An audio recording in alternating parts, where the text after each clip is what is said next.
Japan is an island by the sea filled with volcanoes and it's beautiful. In the year negative a billion, Japan might not have been here. In the year negative 40,000, it was here, and you could walk to it, and some people walked to it. Then it got warmer, some icebergs melted, it became an island, and now there's lots of trees, because it's warmer. So now there's people on the island, they're basically sort of hanging out in between the mountains, eating nuts off trees, and using the latest technology, like stones and bowls. Ding dong, it's the outside world, and they have technology from the future, like really good metal and crazy rice farms. Now you can make a lot of rice really, really quickly.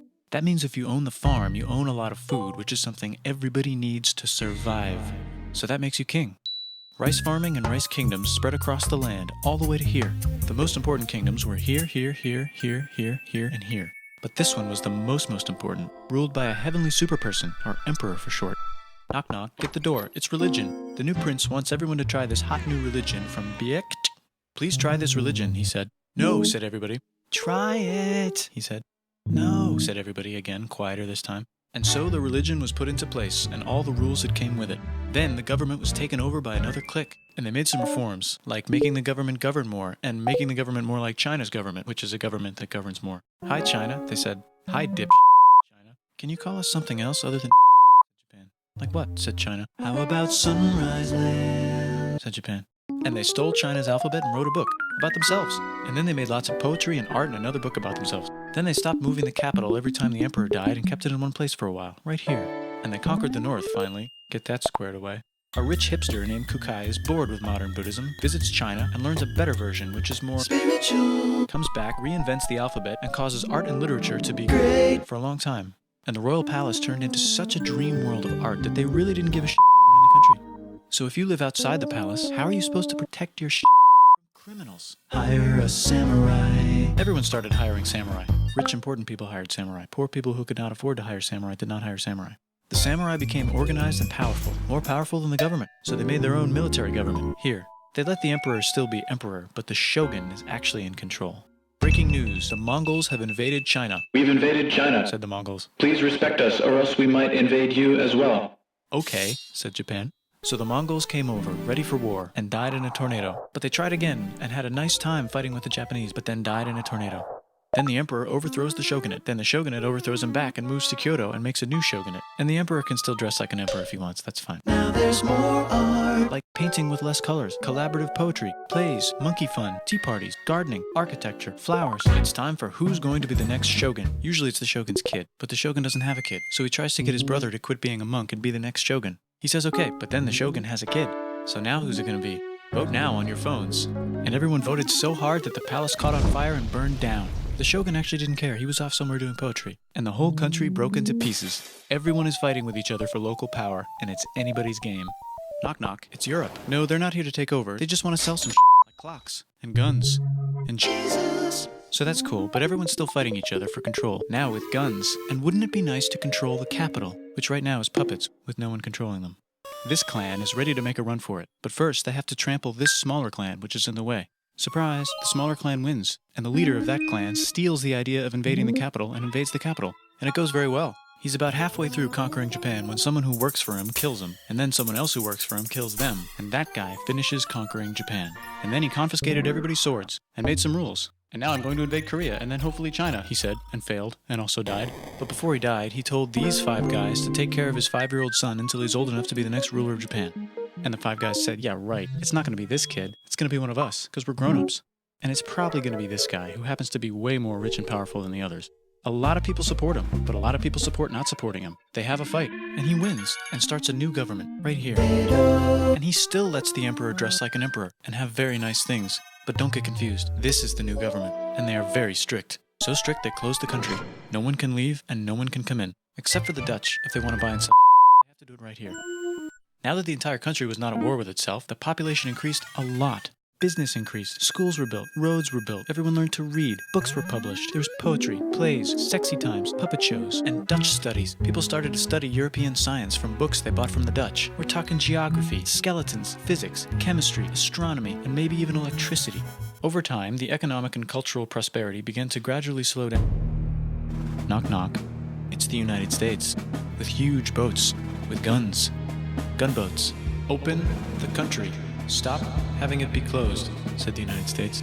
There's really nothing they could do, so they signed a contract that lets the United States, Britain, and Russia visit Japan anytime they want. Choshu and Satsuma hated this. That sucks, they said. This sucks. And with almost very little outside help, they overthrew the shogunate and somehow made the emperor again and moved him to Edo, which they renamed Eastern Capital. They made a new government, which was a lot more Western. They made a new constitution that was pretty Western, and a military that was pretty Western. And do you know what else is Western? That's right, it's conquering stuff. So what can we conquer? Korea. They conquer Korea, taking it from its previous owner, China, and then go a little bit further. And Russia rushes in out of nowhere and says, "Stop, no, you can't take that. We were going to build a railroad through here to try to get some warm water." And Russia builds their railroad, supervised by soldiers. And then when the railroad was done, they downgraded to a Did I say downgrade? I meant upgrade. And Japan says, "Can you maybe chill?" And Russia says, "How about maybe you chill?" Japan is kind of scared of Russia. You'll never guess who's also kind of scared of Russia. Great Britain. So Japan and Great Britain make an alliance together so they can be a little less scared of Russia. Feeling confident, Japan goes to war against Russia, just for a moment, and then they both get tired and stop. It's time for World War I. The world is about to have a war, because it's the 1900s and weapons are getting crazy, and all these empires are excited to try them out on each other. Meanwhile, Japan has been enjoying conquering stuff and wants more. And the next thing on their list is this part of China and lots of tiny islands. All that stuff belongs to Germany, which just had war declared on it by Britain because Britain was friends with Belgium, which was being trespassed by Germany in order to get to France to kick France's ass because France is friends with Russia, who was getting ready to kick Austria's ass because Austria was getting ready to kick Serbia's ass because someone from Serbia shot the leader of Austria's ass. Or actually shot him in the head. And Britain is currently friends with Japan, so you know what that means. Duh, Japan should take the islands. Which they wanted to do anyway, so they called Britain on the telly to sort of let them know. And then they did it. And they also helped Britain a little here and there with some errands and stuff. Now the war is over, and congratulations, Japan, you technically fought in the war, which means you get to sit at the negotiating table with the big dudes, where they decided who owns what. And yes, Japan gets to keep all that from Germany. You also get to join the post-war mega-alliance, the League of Nations, whose mission statement is to try not to take over the world. The Great Depression is bad, and Japan's economy is now crappy, but the military is doing just fine, and it invades Manchuria. In the League of Nations, it's like, "No, don't do that. If you're in the League of Nations, you're not supposed to take over the world." And Japan said, "How about I do anyway?" And Japan invaded more and more and more and more of China, and was planning to invade the entire East. You've got mail. It's from Germany, the new leader of Germany. He has a cool mustache, and he's trying to take over the world and needs friends. This also got forwarded to Italy. They all decided to be friends because they had so much in common. It's time for World War II. Germany is invading the neighbors. Then they invade the neighbors' neighbors. Then the neighbors' neighbors' neighbors, who happen to be Britain, said, "Holy the United States started helping Britain because they are good friends, and started not helping Japan because they're friends and our friends are not friends. Plus they're planning on invading the entire ocean." The United States is also working on a large, very huge bomb, bigger than any other bomb, ever, just in case. But they still haven't joined the war. War looks bad on TV, and the United States is really starting to care about their image. But then Japan spits on them in Hawaii and challenges them to war. And they say yes. And then Germany, as a symbol of friendship, declares war on the United States also. So the United States goes to war in Europe, and they help the gang chase Germany back into Germany. And they also start chasing Japan back into Japan. And they haven't used the bomb yet and are curious to see if it works, so they drop it on Japan. They actually drop 2.